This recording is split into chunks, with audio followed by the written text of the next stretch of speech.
यतीम मिस्कीन, वो लोग जिनको कोई ना पूछे, उनके साथ हेल्प करना, उनको सपोर्ट करना, ये नबी पाक का तरीका। मगर आज जो हो रहा है हमारे सामने, कमजोर को तो कहते जितना दबाना है दबा दो, क्या बिगाड़ लेगा, बसल के रख देंगे इसको, नौकर है हमारा, मुलाजिम है, रिश्तेदार गरीब है, इसकी क्या हैसियत है, अभी एक फोन करूंगा तो इसको उठा के ले जाएंगे। मेरे सामने कौन बात कर सकता है? मुलाजिम क्यों, बेचारा गरीब आदमी है, जो मुंह में आता है बोल देते हैं, उसको पता है गरीब जॉब तो छोड़ के जाएगा नहीं, उसको दोबारा नौकरी कहीं मिलेगी नहीं, वो गालियां सुनता रहता है सेठ की, बेचारा रात में रात को रोता भी होगा। ये अंदाज नहीं है।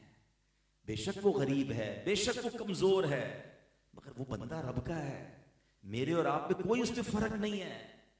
हाँ, एक हदीस सुनाता हूं, मेरे आका फरमाते हैं मन आगा मुस्लिमन, ट्राई टू अंडरस्टैंड। इस हदीस में कोई सेग्रीगेशन नहीं है कि किसी ने अपने मालदार मुसलमान को तकलीफ दी या किसी ने पैसे वाले को तकलीफ दी, किसी ने ताकतवर को तकलीफ दी। नो, टोटल मन आगा मुस्लिमन, किसी भी मुसलमान को अगर किसी ने तकलीफ दी, actually I am going for translation, मन आगा मुस्लिमन, जिसने किसी मुसलमान को तकलीफ दी, फकत आगानी, उसने मुझे तकलीफ दी।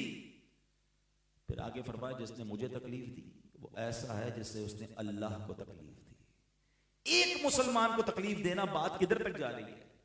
मगर हम समझते हैं मैं रोजे में था यार, मुंह से निकल गया, अभी हो रहा है, मुझे अंदाजा है। मैं भी 2-4 दिन पहले किसी बिल्डिंग में गया तो हम लिफ्ट पे नीचे उतर रहे थे, तो उसमें 2 साहब थे और वो असर के बाद का टाइम था और लिफ्ट में लगी हुई थी ना फर्स्ट क्लास। तो मैंने अपने भाई दास, मैंने कहा खामोश रहना, ये इफ्तार से पहले सबसे डर ही लग रहा होता है, इसको रोजा लगता है ना फिर अगले की खैर ही नहीं होती है।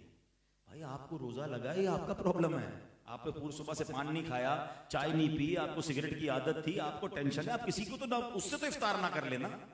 लेकिन इधर नहीं है टेंशन, किसी को फिक्र ही नहीं है कि किसी का दिल टूटता है तो टूट जाए। बीवी के साथ जो आजकल हो रहा होगा है, इफ्तार में बेचारी को कोई लेट हो गया, शरबत ठंडा नहीं मिला, समोसे गर्म नहीं मिले, भाई वो भी इंसान है यार, कंप्यूटर से थोड़ी शादी की है।